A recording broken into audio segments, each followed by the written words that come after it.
What's good, everybody, and welcome back to another video. It's just today, Lux, and today we're back here with another video regarding Inazuma 11. And today we got a lot of stuff going on. For you guys who don't know, who haven't seen it somehow, today we had a level 5 vision, and we got a lot of stuff revealed today. And so today, I want to just gonna go ahead and go through all the news that we got currently. I'm just gonna see what you guys kind of what do we got right now, you know. So let's just go ahead and just get right into it, as it is a decent chunk. So again, shoutouts to Electric Titan, aka Logan Titan, for putting this up. Again, awesome dude. He always comes through with this. So let's just get into it. Okay, so first of all, with Inazuma 11 Victory Road, the new promotional video starts with some more story content, including walking around the world and a small snippet of the new protagonist team. We get the dub names for Cameo Kodokai, which is Kate Shelby, the Jack Wannabe wannabe with the big backpack. Okay, so we got his Dutch dub name. That's cool. Now for the competition mode, we get a confirmation the game will include over 5.2k players. That is insane. Again, that is very insane. That is really awesome as well. But like, that's awesome. We saw some gameplay of new players, including Ibuki from Earth 11 and Akuto from Team D. That is true. We also see Endo use Megaton Head.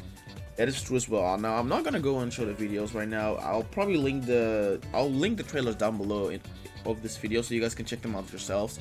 But we did see a lot of new players. Like, we also saw I forgot what dude was called, but he was like the, I think he was like the prince or something from Inazuma 11 Go Galaxy Light or something. Not Supernova or Big Bang, one of the two. But we saw him as well, and a lot of other characters, so that was actually very cool to see. Next up, we got Manager Mode. This is the AI controlled mode and is meant to primarily for people who don't enjoy action games. The aim is to focus on training your players and using your skill to create the best team rather than the skill playing the game. You can give players roles and commands throughout the match. For example, you can tell players to play rough, not to use tension, focus on attacking or defending, if they should attack on the left or right, if they should prioritize shooting when they can, or try to build a power, I assume through chain shots. And you can switch between manager mode and playing regularly during the match. Now this is very interesting. So really Hino kind of was trying to make the game available for everyone. If you don't like how the game is, like just the soccer and everything, you can still play the game, but then just being like a coach slash manager, which is very interesting. That could have some very cool stuff you can do with that. Like, imagine a playthrough where you only play as a manager. Like, yo, that's an idea already. I got there. That's pretty cool. Again, we saw a bit of it. It seems interesting, though. Obviously, I like the I like everything about the game. As in the gameplay. So I don't know how much I'm gonna be using this, unless it's like, for example, like I said, a challenge run. But again, it does seem pretty cool, so we shall see. Next up, we got team training. You can train players in the ability boards. This is essentially a skill tree for players, allowing you to determine their path of progression. This seems to be the way to increase stats, learn new Satsus. For example, we see Nathan learning Spinning Cut, and it seems to be also how to unlock new passives. Bonding allows you to set relationships between characters to boost your team's overall abilities. You can set bonds between any player you like. They aren't set to players who cannot have bonds, such as Arian and JP. And then it seems similar to Strikes that if you play matches with players together, the bond will increase and decrease stats. Now, for this team training stuff, I think that's very cool, and this can definitely allow for a lot more originality and like team building, because now it's not just get this character, and you're good. No, you can now also build them with their ability board to have to focus on something specific. Like, I can imagine, for example, Arian, that you can, for example, maybe either focus in his skill tree for like his dribble stat, but you could maybe also focus on like his shooting and on his kick stat, for example. I think it would be very cool, and if that's the case, how it really works, that is very cool, because that means you can, even if you have the same character as the opponent, you can still have a different character. Like, I actually look very forward to it and how they were gonna do this. That's actually is very cool. Then next up, we got Chronicle mode. We got confirmation that the blonde-haired boy shown in last year is the one we'll use to control which matches we do in Chronicle mode. This mode is a single-player competition route where you can relive the entire Inazuma 11 series. Each match seemed to have a bit of dialogue beforehand, as we see Mark and Seam talk before the Genesis match. Whilst it did seem like we would create our own teams to face teams in Chronicle mode, in the trailer we saw Raymond vs Zeus and Genesis rather than our custom team, so who knows. Winning matches earns you bone stars, which you can get spent in the player's universe. The player's universe is a map made of constellations that allow you to get scout characters from previous games. Now, Chronicle mode again looks very good, but I do wonder though, because like Titan said, it seems like you don't. As of right now, we haven't seen like any self-created team. Rather, we see Raymond go up against Zeus and Genesis. Which, if that's the case, I still like it. But I think I'm trying to think, because we're gonna be playing, I got the feeling, against every team. And so, like, what are they gonna do with it? Are they just gonna like give us, for example, Raymond for like most season 1 matches and such? Like, I hope not. I hope we can still customize our teams and such ourselves. Like, that would just be much better. And then as for the recruiting, like, it's a pretty cool way to recruit characters and such. It is very cool. So, you know what? I'm still excited for it. I do hope though, again, we have more we can customize our teams and such. Also, it does remind me of Legend Gate matches from Inazuma Eleven Go Galaxy, where you also play against a team with a set team. So I kind of wonder, but we shall see that again. Then next up, we got Victory Road Tournament. After the full release, online tournaments will run regularly, with us seeing a tournament with 32 players. The tournament shown is a tournament that runs in June 2025 called Holy Road, which, if you remember, is the name of what replaced the full frontier in Inazuma Eleven Go. It is shown that there are qualifying matches where you will play 5 matches against other opponents to qualify for the tournament. It seems you can choose your qualifying opponent and are able to refresh the list of opponents you can play against. And each tournament will have different rules. Now this is very cool, and again, every season just kind of try and get up there. I think will be very cool. Like, that would be a very cool series, just like every season trying to just climb up as high as possible in those tournaments and just get up as high as possible. I think that is very cool. So I'm very excited for that. Like, imagine, I really hope as well that we can create our own tournaments within the game like that. I think that would be very awesome.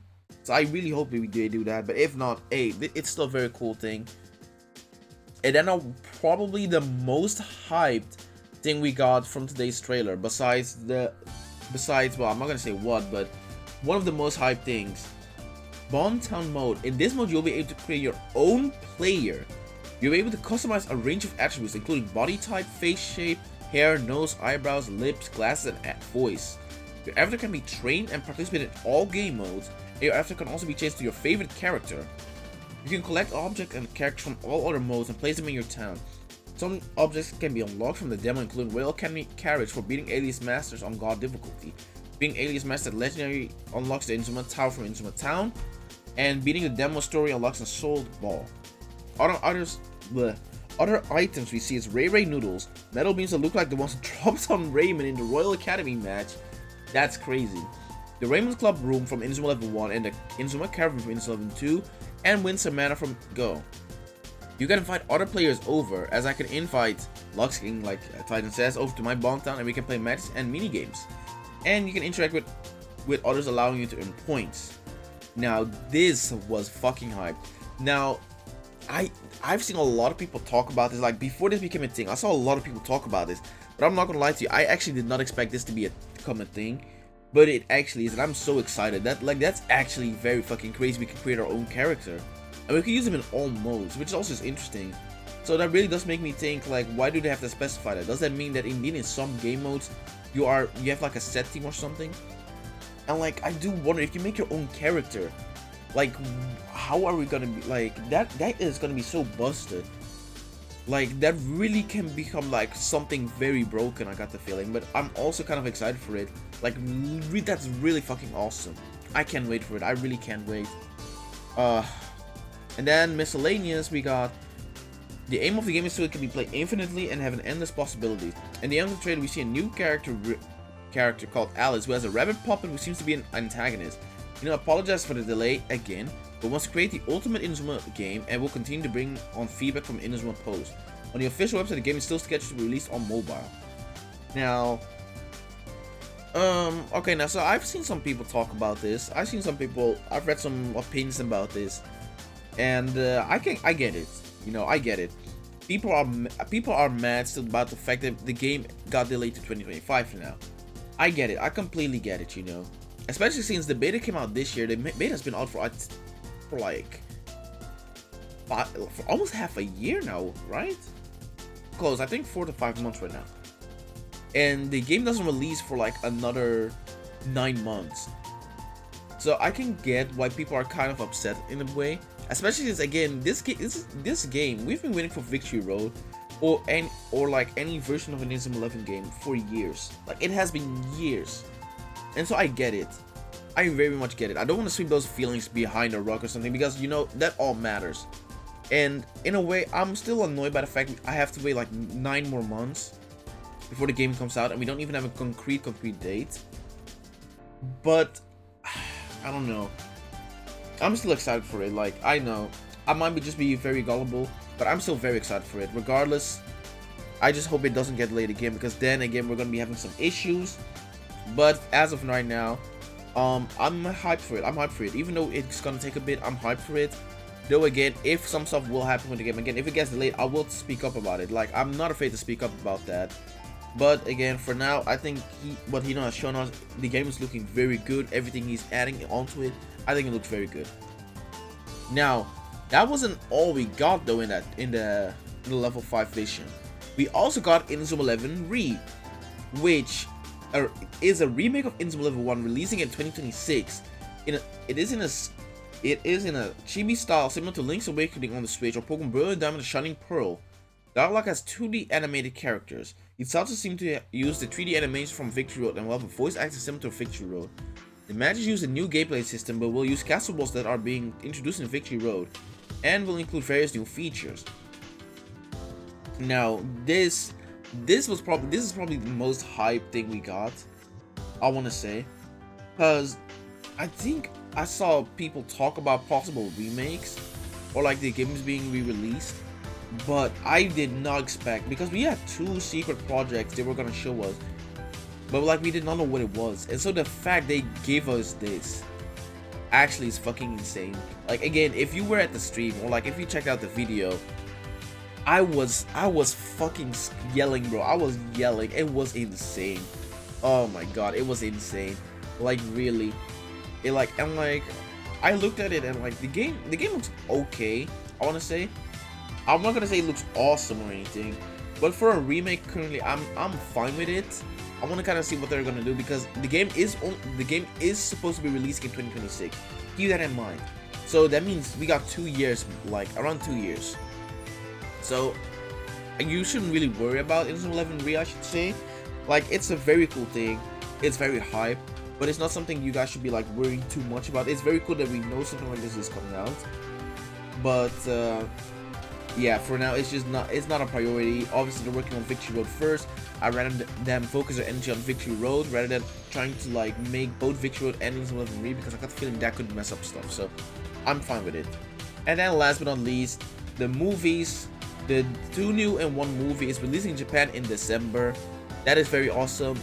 Is it gonna come to other countries? I don't know. I kind of hope so. Like, Inazuma 11 kind of is at this point. Inazuma 11 right now is really making